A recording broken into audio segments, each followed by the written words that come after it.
আগে আগে এখনকার নয়, আগের আগের।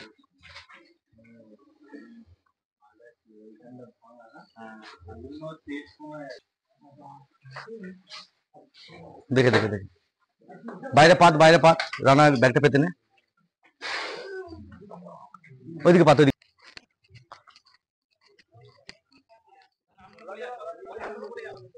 কোথায় চলেছে, কোথায়?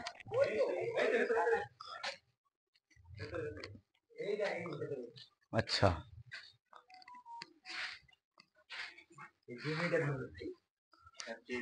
তো দেখতে পাচ্ছেন এখন আমরা আছি আমাদের তারকেশ্বরের পাশেই। তো এটা বিষ্ণুবাড়ি নামক একটি এলাকা। তো দেখতে পাচ্ছেন এই SWM প্রজেক্টের মধ্যেই একটি বিষধর খরিস বা গোখরো, যেটাকে ইন্ডিয়ান স্পেকটাকল কোবরা বলা হয়। তো দেখতে পাচ্ছেন এখানে প্রবেশ করেছে, তো এখান থেকে যেতে পারেনি। তো দেখতে পাচ্ছেন খুবই বিষধর ইন্ডিয়ান স্পেকটাকল কোবরা, যেটাকে বাংলায় খরিস বা গোখরো নামে জানা হয়। তো এর মধ্যে নিউরোটক্সিন নামক ভেনম পাওয়া যায়।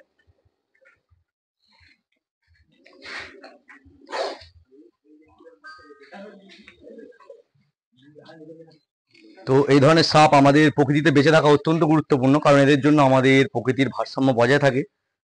তো চলুন একে এখান থেকে নিয়ে যে এর স্বাভাবিক পরিবেশ আমরা মুক্ত করব। আগে বোধহয় চোট ছিল, আগে আগে আগে এখনকার নয়, আগের আগের।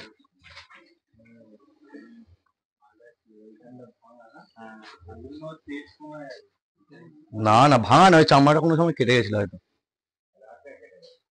তো এই ধরনের সাপের প্রধান খাবার ইঁদুর, কারণ এরা ইঁদুর ধরার জন্যই এদিক ওদিক বাড়ির মধ্যে এসে প্রবেশ করে। তো এদের গড় আয়ু প্রায় 30 থেকে 33 বছর পর্যন্ত হয়ে থাকে। তো মিনিমাম 20-25 বছর এরা বেঁচে থাকে।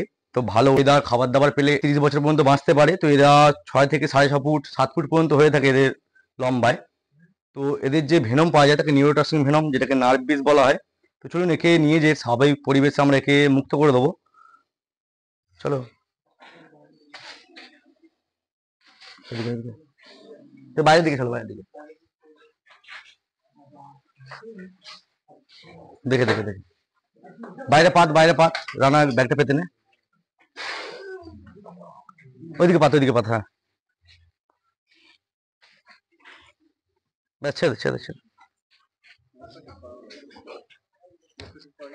পড়েছে, সরে গেছে।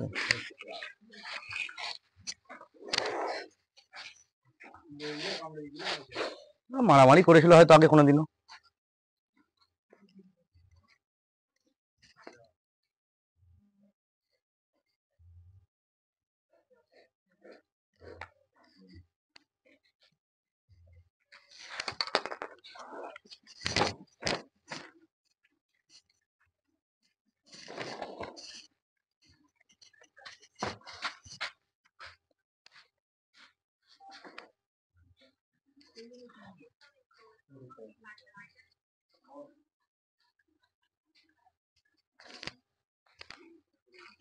তো আপাতত ব্যাগের মধ্যে প্যাক করে নিয়েছি, এর স্বাভাবিক পরিবেশে যে আমরা মুক্ত করে দেবো। তো চলুন দেখা হচ্ছে নেক্সট কোনো ভিডিওতে কোনো জীবজন্তুকে বাঁচা, তখন আমাদের যাই।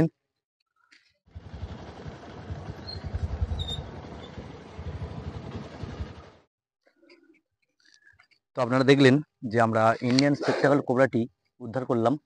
তো ওটা আমরা এই জঙ্গলের মধ্যে রিলিজ করে দেবো। দেখতে পাচ্ছেন খুবই গর্জন করছে। তো খুবই সুন্দর ইন্ডিয়ান স্পেকটাকল কোবরা।